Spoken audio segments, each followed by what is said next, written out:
often when we're asking or working on things with our horses, our energy is doing one thing and our pressure or our questions are doing something else. And it's the lack of authenticity that actually creates confusion, because the horse is trying to read your feel and your energy, but they're also being disrupted by the aids, the sticks, the questions that we're asking.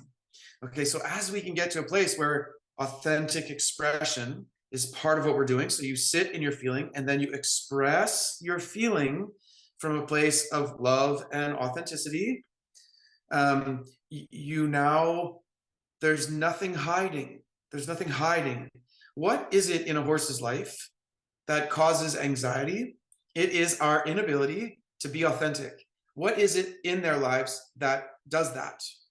And it is only a predator. A predator will try to hide its feelings. It'll hide its noises. It'll hide everything. It wants everything to be concealed. Now, our horses don't look at us and say, oh, you're a predator. But what they do say is, oh, I can't trust. I can't feel you. And it makes them anxious.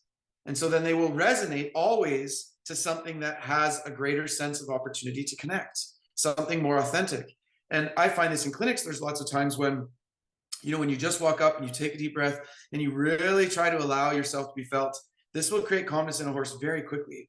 It will actually create calmness in people as well.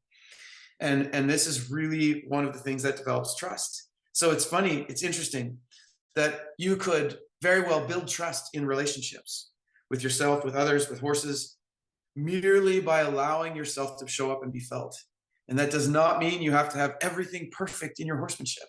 Okay, you don't have to have it all together and do all the commands and cues and techniques just right. You just have to be you.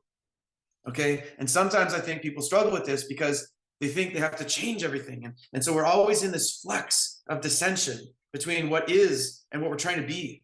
And as you grow, you don't necessarily need to feel like you have to change everything. Yes, we need to grow, but we need to grow in our capacity to show up in the space. We need to grow in our capacity to be authentic, and then allow those communications and connections to grow our relationships. You see, not just make horses do different things, not just make people believe things, but to show up authentically and allow yourself to be felt.